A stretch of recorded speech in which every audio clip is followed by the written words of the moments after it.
संवर करने से हम अच्छी तरह से जो है नए कर्मों को बांधने से बच जाएंगे, रुक जाएंगे। अब ये कौन सा विषय चल रहा है? मानसिक विषयों के अंदर राग द्वेष की जो तीव्रता है, क्लेश कसायों की तीव्रता है।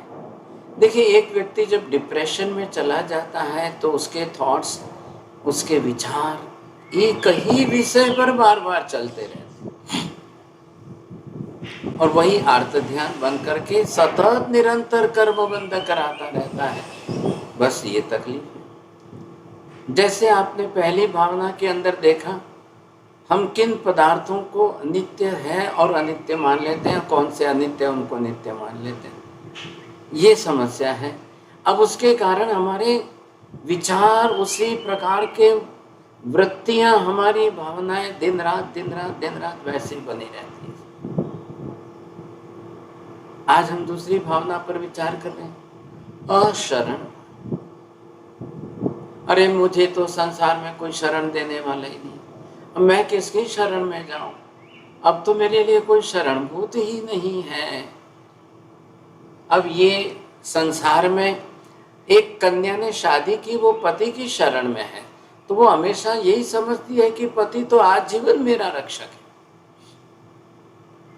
एक पति पत्नी ने, दंपति ने अगर संतान पैदा किए हैं तो बच्चों को लगता है कि हमारे ऊपर तो माता पिता का शिर छत्र सदा ही बना रहेगा, हम तो निश्चिंत हैं, हमको तो कोई चिंता ही नहीं करनी है, हमको तो हमेशा के लिए बस हमारे तो रक्षक ही है, चिंतक ही है, हित चिंतक है, हित रक्षक है, ये मान करके लोग बैठ जाते हैं। अब आप सोचिए, कौन किसकी शरण में, कौन किसको शरण दे रहा है, कौन किसकी शरण में आजीवन पर्यंत रह सकता है। लेकिन इन विचारों ने हमें जिस प्रकार की एक मानसिकता बना दी है और उस मानसिकता के अंदर हम जिस तरह से घूमते रहते हैं, अब वो कैसे कर्म बनाएगी सर, किस प्रकार के कर्म बनाएगी? अगर महावीर ये कह रहे हैं कि आपके लिए संसार में कोई शरणभूत नहीं है, कोई शरणभूत नहीं है, कोई हमारा रक्षक नहीं है, कौन है साहब, किसके शरण में जाओगे? अरे परमात्मा के चरण में शरण स्वीकारना चाहिए, वो तो दूर रही बात। अब पत्नी बोलती है पति शरण रहता है, बेटा बोलता है माँ बाप शरण, भाई बोलता है, छोटा भाई बोलता है बड़े भाई शरण। संसार के अंदर अगर रोग बीमारियां आ गई साहब, कौन किसको शरण देगा, कौन किसको शरण देगा? मैं आपको क्या बताऊं, बम्बई के अंदर फेडरल रोड के ऊपर एक भाई साहब, अब होगा उनके बिजनेस का या किसी कंपनियों के साथ का लड़ाई झगड़ा, जो भी कुछ होगा, घर आए, दोनों पार्टनर बैठ कर के 8 घंटे तक उनका लड़ाई झगड़ा चला, 8 घंटे तक। पति ने आखिर पत्नी को कहा, भी तू गरम गरम कड़क चाय बना के ला। पत्नी उनकी आदत जानती थी, तो एकदम गरम गरम कड़क चाय बना कर लाई, बस वो चाय पी लिया। बोले मैं अब कुछ नहीं खाऊंगा पीऊंगा, सो जाते। आप यकीन नहीं करोगे क्या हुआ, वो सो गए, ऐसा सो गए 16 बरसों तक सोते रहे।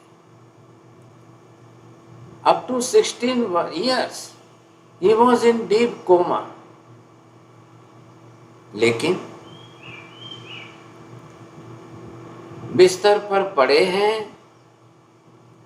डॉक्टरों ने हॉस्पिटल से आकर सारी ट्यूब लगा दी, खाना पीना सब चल रहा है। अब उनकी पत्नी वाइफ जो है पास में बैठी रहती है, कब उठ जाएंगे, कब ठीक हो जाएगा सब। आप कल्पना करिए, एक 40 बरस का युवक और इस तरह से डीप कोमा के अंदर चला जाए, और अप टू 16 ईयर्स, 16 बरस तक ऐसी डीप कोमा में। अब न तो जी रहे न मरे हुए किसी को कह सकते हैं। ऐसी परिस्थिति में क्या करना, सोचिए, कौन किसके लिए शरणभूत है, कौन क्या है? इतना ऊंचा कीमती मनुष्य जन्म होते हुए भी कैसे गंवा रहे, कैसे गंवा रहे? कौन शरणभूत है हमारे लिए? क्यों इसका विचार नहीं आ रहा है? जो शरण दाता है उसको तो न स्वीकारना, और जो कभी शरण दे ही नहीं सकते उनको हमेशा के लिए शरणदाता मान लेना, और फिर जो है राग द्वेष क्लेश कसाय करते ही रहेंगे, करते ही रहते। अब ऐसी ही वृत्ति चलती रही तो फिर उसकी मानसिक वृत्ति कैसी बन जाती है साहब, कैसी बन। आज की दुनिया में सबसे ज़्यादा जो डिप्रेशन की समस्या चल रही है, डाइवोर्स की समस्या चल रही है। सोचिए, एक कन्या कितने अपने सपने संजोकर आती है, वो शादी करती है। अब अगर मान लो 4-5 साल के अंदर उसका जो है डाइवोर्स हो जाए तो उसकी ज़िंदगी क्या, न उधर माँ बाप रखे न इधर पति रखे, अब वो बेचारी कहाँ जाए। कभी नौबत में एक बच्चा हो या बेटी हो तो उसको लेकर घूमे, कहाँ जाए, कहाँ क्या करे, कौन शरणदाता है अब उसकी जिंदगी का। आज के वर्तमान काल में इस कलयुग के अंदर डाइवोर्स के परसेंटेज हो गए 30 से 35%, डिप्रेशन के परसेंट हो गए 30-40%। ये क्या हो रहा है सब, क्यों हो रहा है ये सब?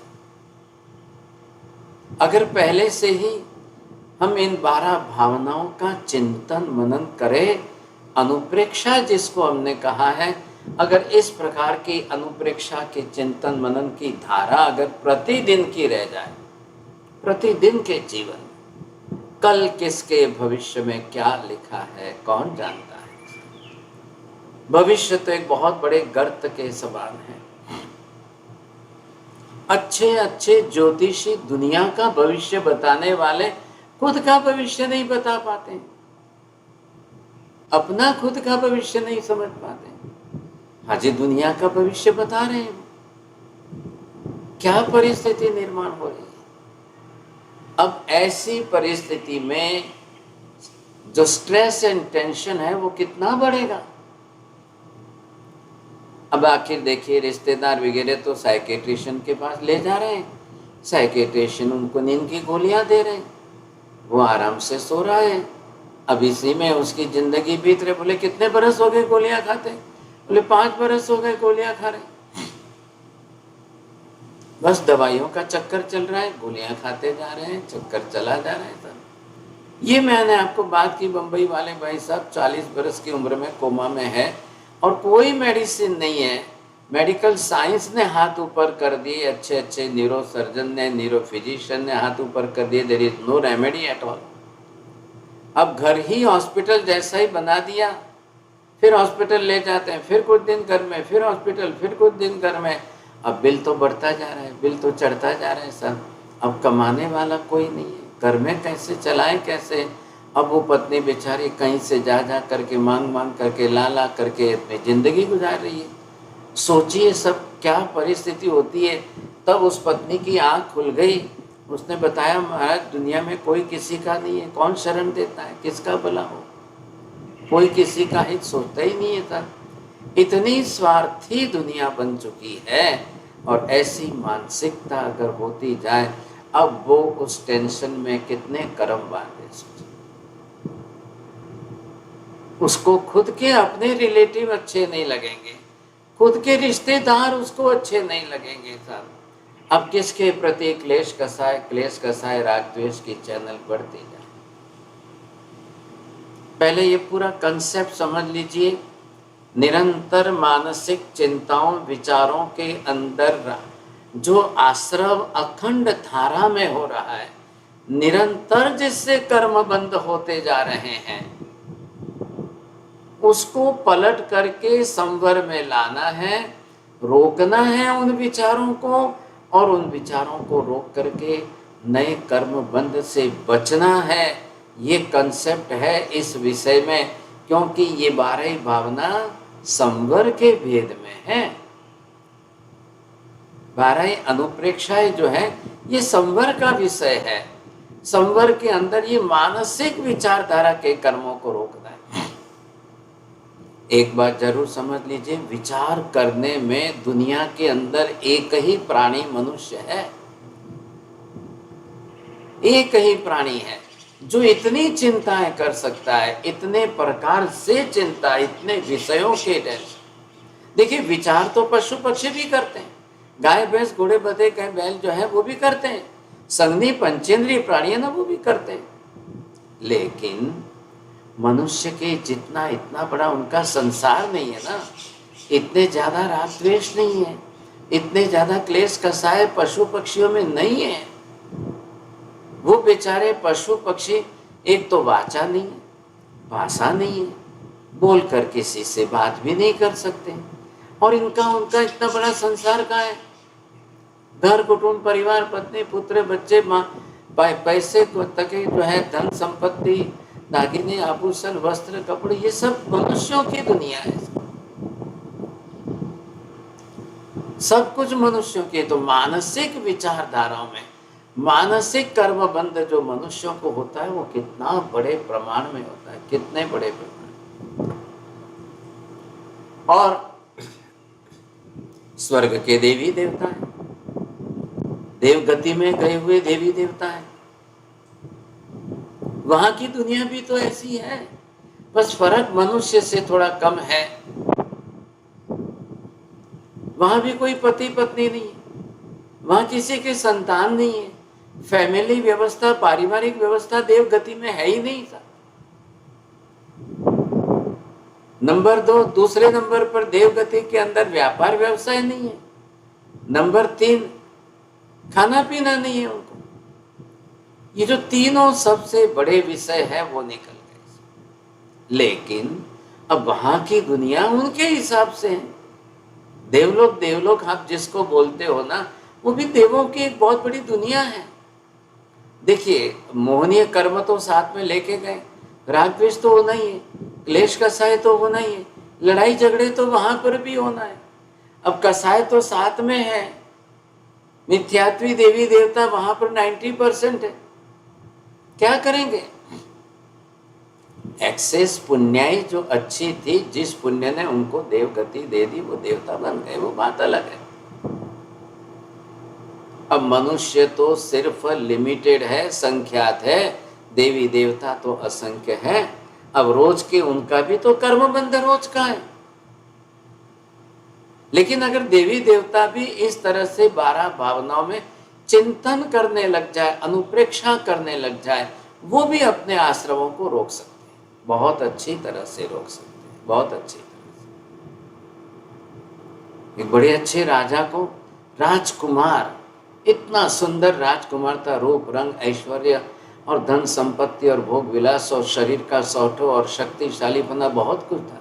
लेकिन शरीर के अंदर रोग बीमारी कुछ ऐसी लग गई, स्किन डिजीज वगैरह हो गए, और उसके कारण खुजलाते खुजलाते इरिटेशन के अंदर परेशान हो गए सब। क्या मालूम क्या मन में आया कि मैं अगर इसमें से ठीक हो जाऊं तो संसार छोड़ के दीक्षा ले। अब उन्होंने दीक्षा ले ली, राजपाट वैभव सब छोड़ के दीक्षा ली। अब वो जंगल में अपनी ध्यान साधना कर रहे थे, मेडिटेशन में रहे। अचानक एक दिन सैनिक राजा घोड़े पर बैठ करके आए। दूर से देखा उन्होंने, इतना रूप रंग सौंदर्य और ऐसा यौवन देख करके सैनिक राजा 2 मिनट तो आश्चर्यचकित रह गए। क्या बात है, अरे देख करके तो लगता है कोई बड़ा राजकुमार होगा। चलो मैं भी चल के बात तो करता हूं उनसे, देखता हूं। लेकिन सैनिक महाराजा आए पास में, वो ध्यान में थे, कालसर्ग में थे, तो सैनिक महाराजा खड़े रहे।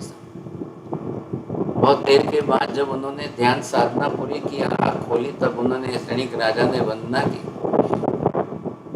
सैनिक राजा ने पूछा कि देखो भाई साहब, आपको देखकर मुझे इतना आश्चर्य हो रहा है, इसलिए जिज्ञासा क्यूरियोसिटी के कारण मैं आपके पास पूछने आया।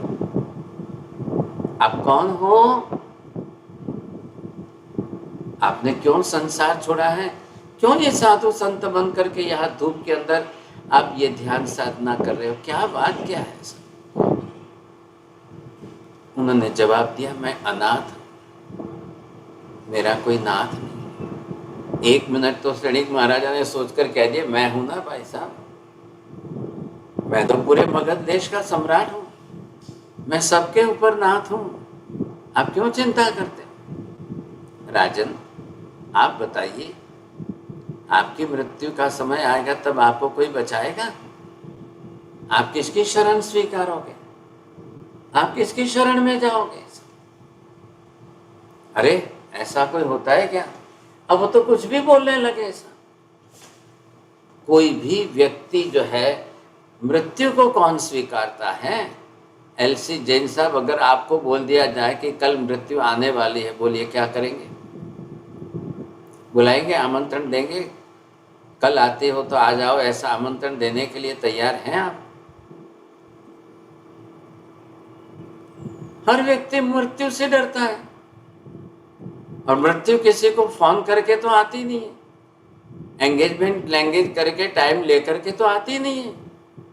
मृत्यु तो अचानक आती है, और कोई मरने को लोग तैयार नहीं है।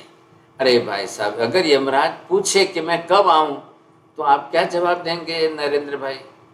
कब आऊं? अगर वो फोन करके पूछ ले तो क्या बताएंगे, बोलिए? हमें कुछ सूझेगा नहीं बाबूजी।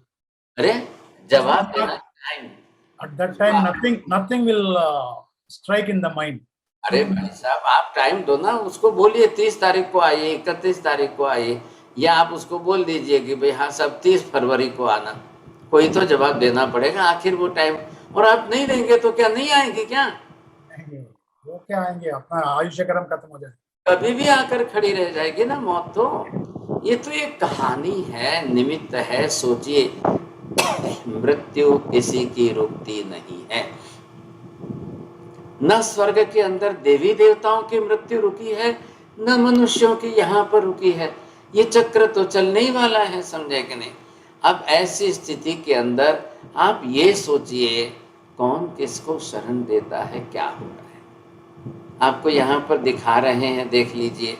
एक राजमहल है, अब उसमें से जो मृत्यु हुई है, अब उसकी तो शमशान यात्रा ही निकलनी है साहब। आत्मा तो शरीर छोड़कर चली गई। अब कौन है, किसकी शरण स्वीकारी थी?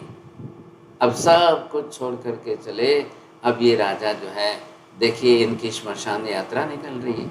उधर आप देखिएगा तो धन का ढेर पड़ा हुआ है, अशरफिया सोने के सिक्के पड़े हुए। अब इनको कोई भुगतने वाला नहीं। सबसे पहले हमको ये रोज का स्वीकारना है। जो मैंने आपको भावनाओं के बारे में जो विषय समझाया है, ये प्रतिदिन हमारे चिंतन का विषय। या तो रात को सोते समय चिंतन करिए, या सुबह में उठते समय चिंतन की धारा शुरू करिए। कुछ ना कुछ तो करना पड़ेगा। ये जंगल में देख लो साहब, ये चारों तरफ हिरण है। अब इन हिरणों का अगर ग्रुप भी बैठा हो, कोई भी 2 4 5 जहां भी, एक सिंह जो है अगर वो बिल्कुल जंप लगा के बीच में आके किसी को भी उठा ले, अब कोई उसके माँ हो, कोई उसके बाप हो, कोई बचा सकता है? कौन बचाने आएगा? कौन बचाने आएगा? हमारी बात करिए ना, हम पूरे परिवार के अंदर सब रहते हैं। हमारे परिवार के अंदर 10-20 लोग रहते हैं। एक बच्चा या एक जना जो है बीमार पड़ता है, तब उसको बचाने के लिए कौन आ रहा है? सभी बोलते हैं चलो हम सेवा कर लेंगे, हम ये कर लेंगे, हम वो कर लेंगे, लेकिन कौन आ रहा है? ये जब परिस्थिति सामने होती है, हर एक को अपनी आत्मा प्यारी है, अपना शरीर प्यारा है, बाकी के सब भाग जाते हैं। सिंह सबके बीच में से एक हिरण के बच्चे को उठा करके अपना पक्ष बना लेता है, बाकी सब भाग जाते हैं। हर एक अपनी जान बचाने के लिए तैयार। इधर आप देखिए साहब, चंदन वाला, अब वो किस तरह से महावीर को दान दे रही है। अब क्या था उसके लिए? वो है कौन? एक राजा की बेटी राजकुमारी थी। कौन उसके लिए शरणदाता बना? कैसे वो जो है, पिता की मृत्यु हो गई, माता की मृत्यु हो गई, किस तरह से एक राजा की बेटी राजकुमारी चौराहे के अंदर इस तरह से बेची गई, और उसको एक शेठ ने खरीद कर लाई। तो उनकी शेठानी जो थी, उन्होंने उसके ऊपर जो है इस तरह से किया, सिर मुंडन करा करके उसको भोयरे में बैठा दिया। 3 दिन तक खाने पीने नहीं दिया, उसके 3 दिन का तेला हो गया। अब वो अकेले में चिंता करते बैठी रही, अंडरग्राउंड के अंदर, भोयरे के अंदर अकेली बैठी। 3 दिन तक आप सोचिए उसके विचार कैसे बने होंगे, कैसे बने। अरे ये तो अच्छा समझो कि जैन धर्म पाई हुई, समझी हुई थी, तो उसने चिंता को चिंतन में कैसे बदल दिया। चिंतन की धारा में बदल करके जब वो सामने आई कि परमात्मा महावीर प्रभु पधारे हैं, तो उस समय उसको जो मात्र एक थोड़े से उड़द, वो भी बॉईल करके मात्र एक सुपड़े के कोने में रखे, इतने से दिए थे, उसमें भी उसके भाव बने कि मैं आखिर ये भी दान में दूं। लेकिन आप पहले ये सोचिए, ऐसे तीर्थंकर महावीर जो 4 ज्ञान के धनी, दीक्षा लेते ही चौथा मन परे ज्ञान होता है, और वो परमात्मा जिस समय से तप का शुरू करते हैं, उस समय से ये अपने साथ में अभिग्रह की धारणा करते हैं।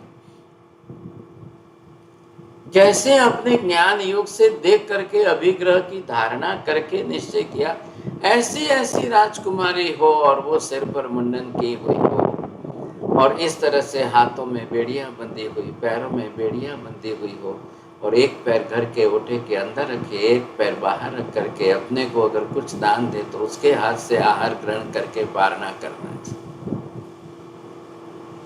अब ये घटना तो किसी को मालूम नहीं थी, कोई जानता ही नहीं था ऐसी घटना हुई है, कोई जानता नहीं। लेकिन महावीर 175 दिन के उपवास करते हुए यहाँ पर पधारे हैं। अब क्या महावीर का अभिग्रह, ऐसा अभिग्रह धारण किया, ये सारा दृश्य उनके आंखों के सामने आया। और इतने में भी जब महावीर आए तब उस चंदना को इतना आनंद आया, आहा, मेरी जिंदगी में आशा के किरण एकमात्र परमात्मा बचे हैं, बस मेरा कोई नहीं है। राजा की बेटी होते हुए पिता राजा की मृत्यु हुई, माँ कहाँ चली गई, मैं कहा, मैं रास्ते में चौराहे में बिकी, ओहो धरनाशाह शेठ मुझे लेकर आए, क्या मेरी ये दशा हो गई। कर्म फल है, अब कर्म फल की सारी घटना उसी के ऊपर हो रही है। सोचिए ऐसी व्यक्ति की पूरी दास्तान कैसी होती है, और उसकी चिंताओं का प्रमाण कितना बढ़ता है, वो कितना कर्म आते। जब महावीर को आते देख करके इतना हर्ष हुआ, महावीर भी पधारे, उन्होंने अपने सब अभिग्रहों का विचार किया। ओ हो, सब जो है अभिग्रह बैठ रहा है, लेकिन उसकी आंख में आंसू नहीं है, वो तो आनंद से हंस रही है। तो महावीर उसके दरवाजे तक आकर के चले जाते हैं। सोचिए, महावीर ने देखा सब है, अभिग्रह पूरा हो रहा है, सब कुछ है, बस वो हंस रही है, उसकी आंख में आंसू नहीं है, क्या करना चाहिए मुझे। महावीर चले जाते हैं आगे, और जैसे ही आगे चले जाते हैं, चंदना को आंख में आंसू आ गए। ओ हो, मैं कितनी अभागिन हूँ, मैं कैसी अभागिन हूँ। एकमात्र परमात्मा मेरे लिए आशा के किरण थे, और आज वो भी चले गए, क्या मेरा भाग्य समाप्त हो गया।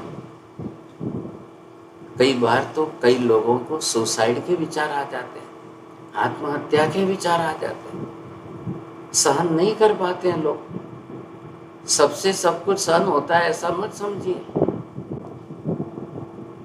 बस 10-20 कदम महावीर आगे निकले ही होंगे कि चंदना की आंखों में आंसू आए, और महावीर ने पीछे मुड़कर देखा, महावीर फिर पीछे आए, और आखिर चंदना ने पारना कराया। 175 दिन में अभिग्रह पूर्ण होने से महावीर ने जो पारना किया, वो सिर्फ उबले हुए उड़द से किया। चंदना का भाग्य कितना खुल गया, कितना बड़ा सौभाग्य उसका। चंदना धन धन्य हो गई, कृतकृत्य हो गई। वो आपको सुनकर हैरानी होगी, यही चंदना परमात्मा महावीर के शासन की सर्वप्रथम साध्वी बनती है।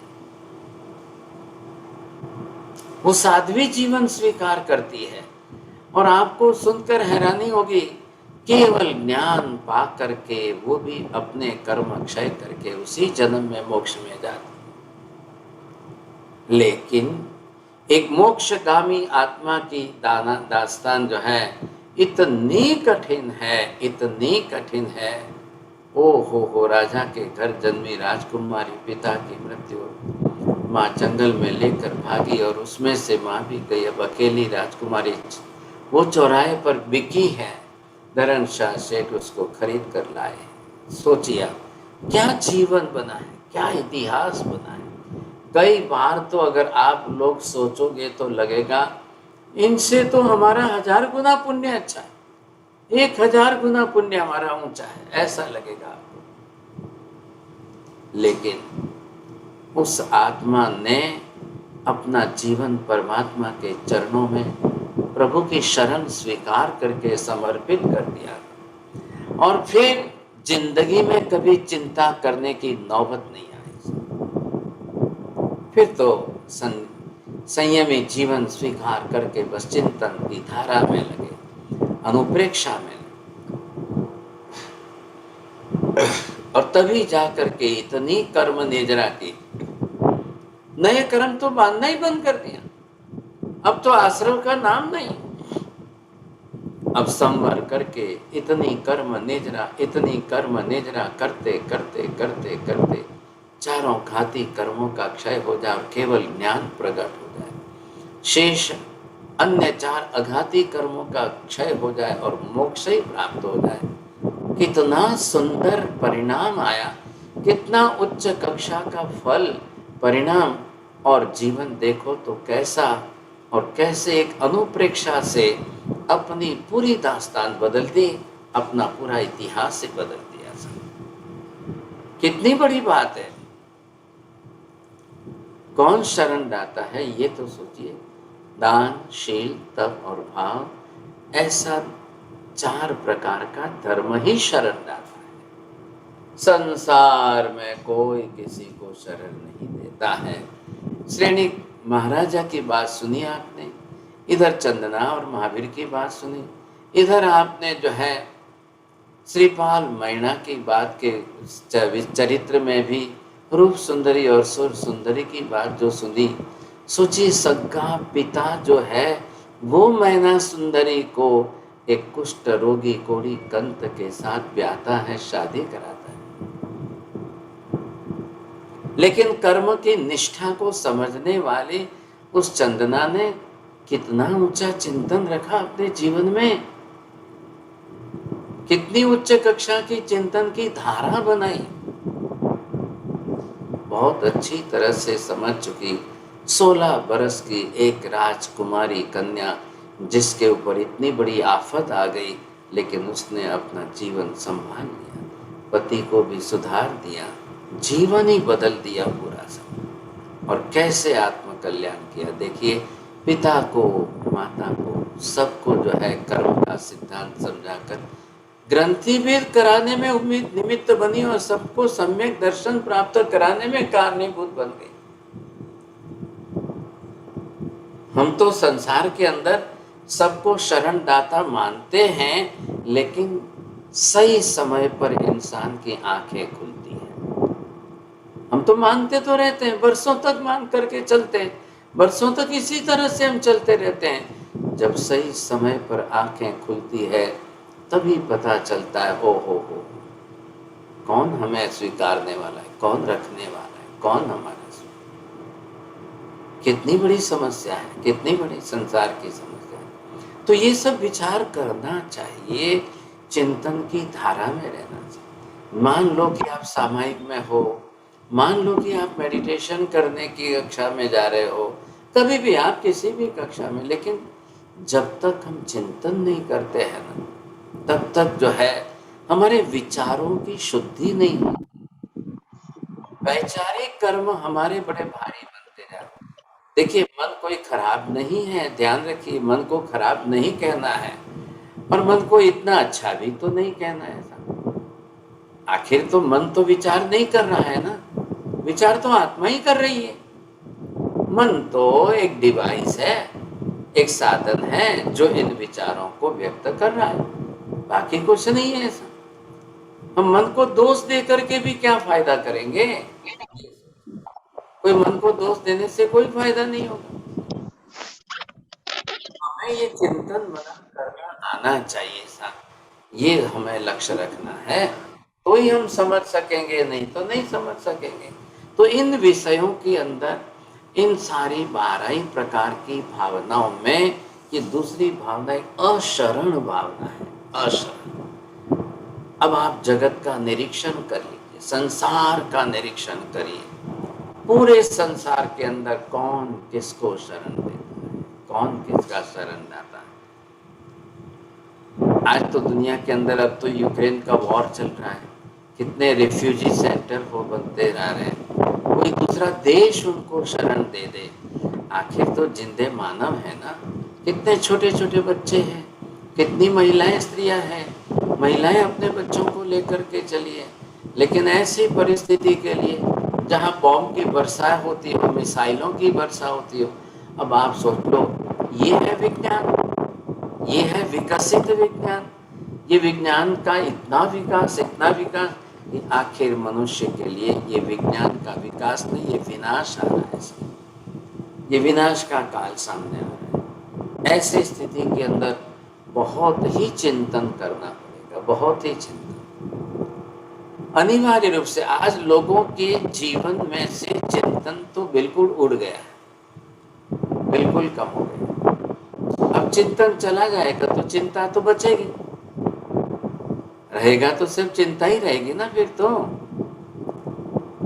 चिंता वो स्ट्रेस एंड टेंशन बढ़ाएगी, डिप्रेशन लाएगी, ब्लड प्रेशर आपका जो है हाई हो जाएगा, एसिडिटी बढ़ जाएगी, पित्त का प्रकोप बढ़ेगा, और फिर गैस वायु खराब हो जाएगी, फिर डाइजेशन वीक हो जाएगा, क्योंकि ये साइकोसोमेटिक सिस्टम है ना।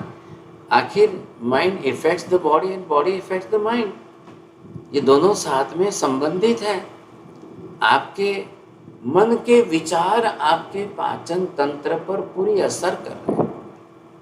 आपका क्लेश कैसा है, आपके राग द्वेष, आपका स्ट्रेस एंड टेंशन, ये आपके शरीर पर बहुत गहरी असर डाल रहा है, और इसके कारण डाइजेशन वीक हो जाता है, पाचन तंत्र बिगड़ता है, तो गैस वायु बिगड़ेगी, वो वायु जाकर के दिमाग में घूमती रहेगी, उसको हमारी देशी भाषा में बोलते हैं विचार वायु।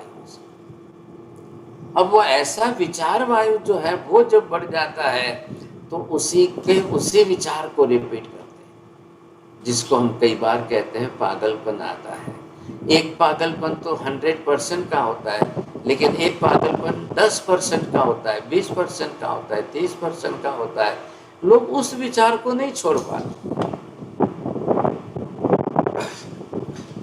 वो विचार नहीं छूटता है। जब कोई दूसरे आ जाएंगे, थोड़ी देर बात कर लेंगे, वो चले गए कि फिर वापस उसी विचार में, फिर कोई आ गए, फिर उनके साथ बात करने लगे, तब तक वो विचार भूल के बैठे, लेकिन चले गए और कोई नहीं और अकेले बैठे, फिर वही विचार आने लग जाएंगे। देखिए अकेलापन जो है ना वो तो बहुत अच्छा है, लेकिन किसके लिए अच्छा है अकेलापन? जो चिंतन मनन कर सके उनके लिए अकेलापन अच्छा है, बाकी चिंता करने वाले के लिए अकेलापन जो है अच्छा नहीं है। तो ये तो सब बात हमको समझनी है। एगो हम नथी में कोई ना हम न सकत सही, एवं अधीन मन सो अपार अनुशासन। आत्मानुशासन, आत्मा स्वयं अपने ऊपर अनुशासन कैसे करे? आत्मा स्वयं अपने ऊपर अनुशासन करने के लिए क्या प्रयत्न कर सकती है, कैसे प्रयत्न करे? साधु संतों के लिए हमारे लिए एक सूत्र बना है संथारापोरी से। रात्रि के समय सोने के पहले ये सब चिंतन मनन करके फिर सोना है, उसको हम संथारापोरी कहते हैं। अगर ये सब न करें ना तो साधु संत भी चिंताओं में चले जाएंगे, क्योंकि राग द्वेष तो अब संसार में सर्वत्र है, क्लेश कसाय तो है ये सब। हम सर्वथा तो बिल्कुल मुक्त तो नहीं हो गए, तो ये तो हमारे साथ चल ही रहे समय। ये सब निमित्त है, और इन सब निमित्तों के कारण हमारा भी जीवन जो है कब कैसा चलता है, कब कैसा चल रहा है, कब कैसा। आप खुद देखोगे। देखिए, एक बात समझ लीजिए, कार्बन वर्गना के पुद्गल परमाणु हमारे में अंदर आ रहे हैं और कर्म बंद हो रहा है, ये प्रक्रिया किसी को भी दिखाई नहीं देती है, समझ में भी नहीं आती है। मनोयोग से मानसिक चिंताओं और विचारों के कारण इतना ढेर सारा कार्बन वर्गना का पुद्गल परमाणु आत्मा प्रदेशों में आ रहा है और आत्मा के साथ चिपक करके बंद हो रहा है, कर्म बंद हो रहा है, किसी को भी पता नहीं चल रहा है। आखिर क्यों नहीं चल रहा है? कार्बन वर्गना के इतने पुद्गल परमाणु इतने सूक्ष्म स्वरूप में है और इस माध्यम से मन वचन काया के तीनों युगों से ये खींच करके अंदर आत्मा में आए। कब आते हैं, कैसे आते हैं, न कोई पता चलता है, न कोई दिखाई देता है, न कोई स्पर्श का अनुभव होता है। इसलिए महावीर ने कहा कि इधर तो आप समय व्यर्थ मत करिए, इनको देखने की कोशिश मत करिए, आप अपने विचारों पर निरीक्षण करिए, आपको बरोबर पता चलेगा कैसे विचार आ रहे हैं, कितने विचार आ रहे हैं, कितनी बार ऐसे विचार आ रहे हैं, इसी विषय के विचार मुझे बार बार क्यों आ रहे हैं। तब आप जरूर समझ लेना कि ढेर सारे कार्बन वर्गना के पुद्गल परमाणु मन के माध्यम से आत्मा प्रदेशों पर आ रहे हैं और आत्मा पर एक रस होकर के वो कर्म बन रहे हैं और वो कर्म वापस उसको उसी विचारधारा में घसीटता रहेगा, खींचता रहेगा। ये होने वाला है। दिखाई नहीं देंगे, लेकिन बंधने के बाद उनका उदय उस परिस्थिति को जरूर आपको रियलाइज कराएगा। तब आप समझ सकोगे कि हाँ हाँ हाँ हाँ, मैंने ऐसे ऐसे कर्म बांधे हैं, मैंने इस तरह से विचार करके कर्म बांधे हैं, मैंने ऐसे ऐसे विचार करके कर्म बांधे हैं। तब आपकी आँख खुलेगी। लेकिन जब आँख खुलेगी तब तक तो बहुत लेट हो चुका होगा, बहुत कुछ कर्म बांध चुके होंगे। आप कोई भी हो, साधु हो, श्रावक हो, श्राविका हो, साध्वी हो, आप किस समय किन परिस्थितियों में रहते हो और किस समय कैसे विचार करके कर्म बांधते हो, ये कोई नहीं समझ रहा है। ये तो केवल ज्ञानी महावीर समझ गए। इसलिए उन्होंने रास्ता बता दिया अपने आप को सुधारने के लिए। भाई साहब, आप चिंताओं को रोको, चिंतन शुरू करो और इस तरह से अपनी आत्मा को आश्रव से बचाओ। न कोई उम्र से मतलब है, न कोई शरीर से मतलब है, न किसी स्त्री पुरुष से मतलब नहीं है। ये तो विचार हमारे जो बने हैं वो बने हैं, वो तो चले। आजकल तो बच्चों को पूछो तो बोलते हैं नहीं बहुत टेंशन होता है, नहीं बहुत टेंशन होता है। अरे बच्चे तो चिंता मुक्त रहते हैं हमेशा, लेकिन अब तो बच्चे भी टेंशन में रहते हैं। ऐसी परिस्थितियां आ गई हैं। तो ये सब जरूरी है हमको बचने के लिए। अशरण, संसार में कोई शरणदाता नहीं है। देव गुरु धर्म की शरण को कभी भी मत भूलो।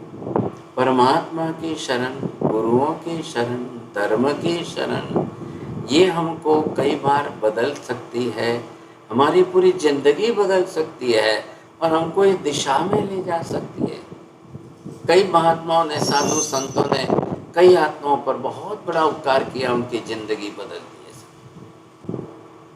सुसाइड करने जाते हुए उनको बचा लिया। कई साधु संतों का उपकार है और तीर्थंकर परमात्मा के कार्य में उनका उपकार भी तो कितना रहता है ना। कई आत्माएं संसार से बच जाते हैं, कई जीव संसार से बदल जाते हैं। तो एक बहुत बड़ी बात है कि हम मानसिक रूप से सब अपने आप को समझते हैं, लेकिन हाँ ये जरूर है कि आज हमको किसी को मन पर ज्ञान नहीं है, अवधि ज्ञान नहीं है। बाप बेटे के विचार नहीं समझ सकता है, बेटा बाप के विचार नहीं समझ सकता है, पत्नी पति के विचार नहीं समझ सकती है, पति पत्नी का विचार भी नहीं समझ सकते हैं। कोई किसी को नहीं समझ पा रहे।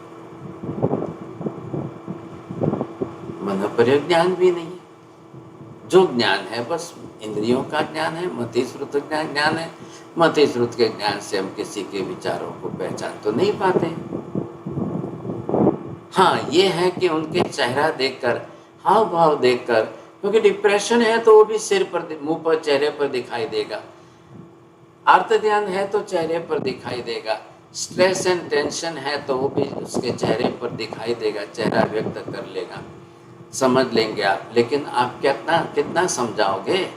आप कोई समझाने की कोशिश करो, कितना भी समझाने की कोशिश करो, जब तक वो अपने मानसिकता में से बाहर नहीं आएगा वहां तक खुद ही नहीं समझ पाएगा, संभव नहीं। बहुत बड़ी बात है यहाँ पर। आज हम यहाँ पर इस अशरण भावना का, अनुप्रेक्षा का खास विचार कर रहे हैं। थोड़ा सा मैंने आपके सामने विषय रखा है। अब इसमें तो कोई लंबे प्रश्न नहीं है, लेकिन जो भी आप पूछना चाहें अलग से पूछिए ताकि ख्याल आ जाए, तो और इसका थोड़ा सा विस्तार कर लेंगे साहब। हाँ जी बोलिए, किसी को भी प्रश्न पूछना है? माता जी बोलिए।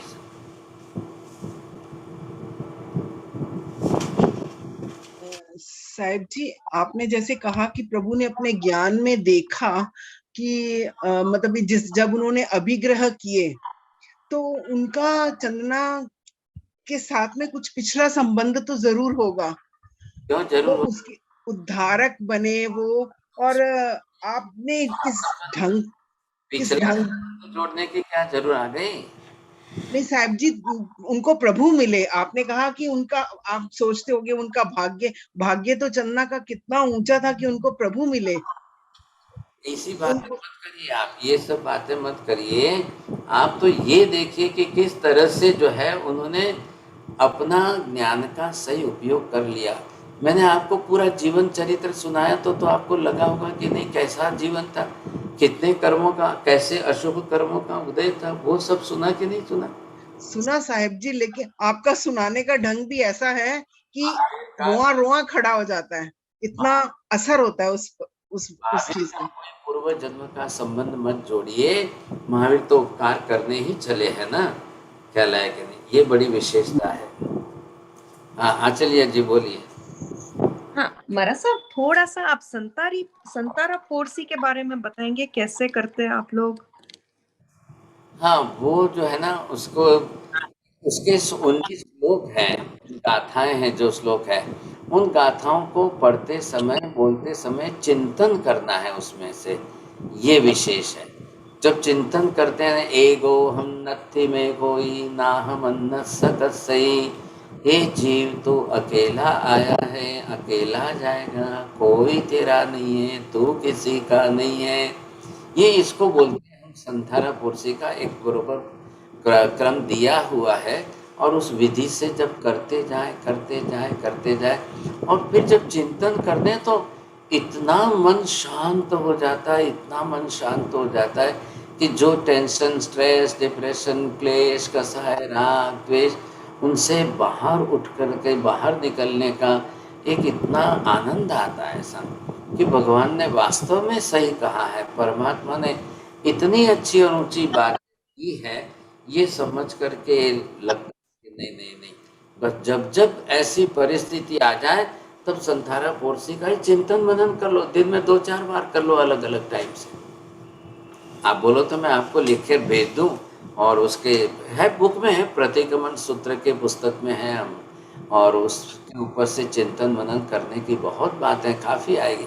इसी का तो ये विषय चल रहा है, इसी को कहते हैं यहाँ पर, ये 12 भावनाओं का, अनुप्रेक्षाओं का विषय जो है इसी का है। अब संसार के चक्कर में तो हम कितने चले साहब, 84 लाख योनियों में कितने अनंत जन्म किए, कौन किसको शरणदाता बनाए, किसने किसको बचाया? सोचिए ना, स्लॉटर हाउस के अंदर रोज कितने प्राणी कस रहे हैं। अब एक बछड़े को काट रहे हैं, उसकी माँ खड़ी है बेचारी गाय, अब वो क्या कर सकती है, और 1 सेकंड में कसाई लोग आकर काट देते हैं। ये है परिस्थिति, देखिए ना।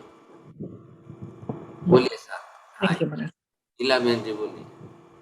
मती नंदानी, जो माता जी ने क्वेश्चन पूछा पूर्व भव का नहीं था, तो चंदन वाला के जो निकाचित कर्म थे, जो राजकन्या से लेके दासी का जो उन्होंने किया, और उन्होंने क्षमा और समता जो पुरुषार्थ से की, उसकी वजह से क्या उनको पुण्य उदय में आए और भगवान के वो पारना का सहभागी, पारना करवाया, और उनको कोई पुण्य पुण्य मत जोड़िए आप इसके साथ में, ऐसा कोई जरूर नहीं है। फिर तो कल आप यही बोलेंगे कि भी गौशाले को महावीर स्वामी मिले तो क्या गौशाला का पुण्य मानेंगे आप?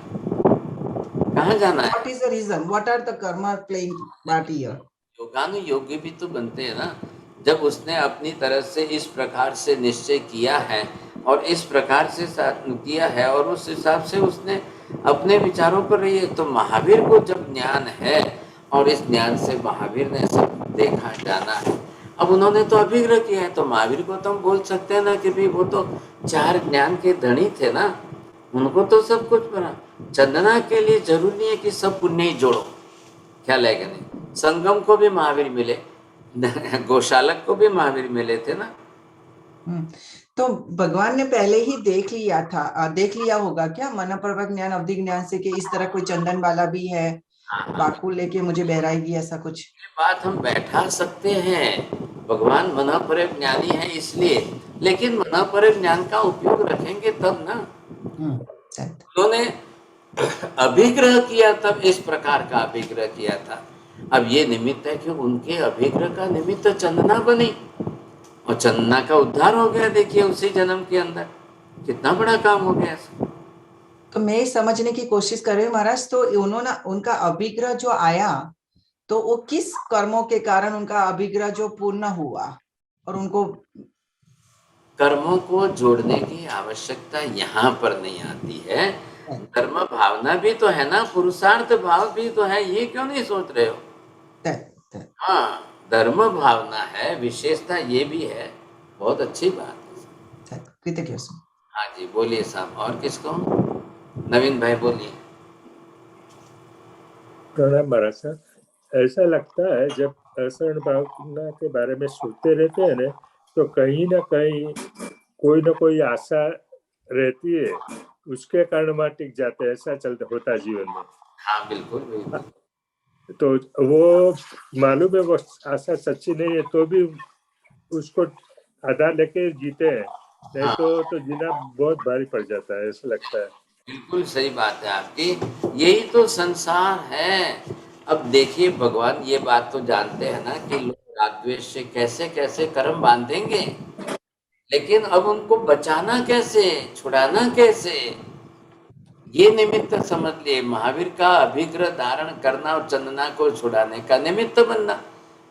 तो हमारे जीवन में भी तो सोचिए, चंदना का तो हम सोच लेंगे चलिए, लेकिन हम अपने जीवन के अंदर प्रतिदिन अंदर लाइए, हमने कब ऐसी अशरण भावना का चिंतन किया, कब अनित्य भावना का चिंतन किया, कब एकत्व भावना का चिंतन किया, कब संसार भावना का चिंतन। ये तो 12 ही भावना है, हम समझेंगे। मैं जल्दी जल्दी शॉर्ट में कर रहा हूँ, नहीं तो बहुत लंबे 4-6 महीने इसी पर निकल जाएंगे, ख्याल है कि नहीं? जिन लोगों को थोड़ा और ज़्यादा अभ्यास करना हो तो मेरी एक पुस्तक है भावना भवनाशिनी, अभी तक वो गुजराती में है और शायद ई बुक में भी अवेलेबल हो जाएगी आपको, तो जरूर पढ़िए आप। एक एक भावना पर थोड़े विस्तार से लिखा है काफी, और इस बार भावनाओं के ऊपर कई महात्माओं की कलम चलेंगी, कई अलग अलग प्रकार की पुस्तकें आपको मिल जाएगी। पढ़ना चाहिए, अभ्यास कर लेना चाहिए, हमारे लिए ये खजाना है। क्यों खजाना क्यों है? हमारी कल्प कर्म संयोग से कैसी परिस्थितियां आएगी किसको मालूम है, हमारे लिए भी चिंतन का काम आ जाएगा। अरे कई लोग पैरालिसिस में बिस्तर में पड़े हैं, सोचिए क्या विचार करते होंगे आप, सोच लो, कल्पना करिए आप। चलते फिरते लोग जो है ब्रेन स्ट्रोक आ गया और बिस्तर में पड़े हैं, पैरालिसिस आ गया बिस्तर में पड़े हैं, हाथ पैर नहीं चल रहे बिस्तर में पड़े हैं। और कईयों की तो पुण्य हो तो कोई सेवा करने वाले मिले, और जब पुण्य न हो कोई सेवा करने न मिले तब बेचारे की परिस्थिति क्या होती है। अब उनको आप 1000 उपदेश दो जा करके तो क्या काम आएंगे। अब वो तो बेचारे टेंशन में चिंता में ही, अब उनको मान लो कर्म की सजा है 10 बरस तक उनको इसी पैरालिसिस में पड़े रहना है, क्या करेंगे? इतना जल्दी कोई पैरालिसिस अच्छा हो जाता है क्या किसी का? तो उनकी चिंताओं का विषय क्या है? चलो हाथ पैर चलना रुक गया, बिस्तर में से उठना उनका रुक गया, मन के विचार उठते हैं क्या? कितनी भी पैरालिसिस की कैसी भी परिस्थिति आ जाए, मन के विचार नहीं रुकते हैं साहब, हाथ पैर चलने रुक जाएंगे। ऐसी परिस्थितियों में क्या आएगा? मेरे लिए उपदेश देना बहुत आसान है। कल मेरे ऊपर जब ये परिस्थिति आ जाए तो मुझे भी चिंतन मनन करना मेरे लिए बहुत मुश्किल हो जाएगा। सबके लिए बात है ना आखिर तो। बोलिए मालती बेन शाह, बोलिए। સાહેબજી એની લિંક મોકલજો ને, ભાવના ભવનાશીની लिंक કેવી રીતે? લિંક પુસ્તક પ્રિન્ટેડ છે માજી। પીડીએફ હશે।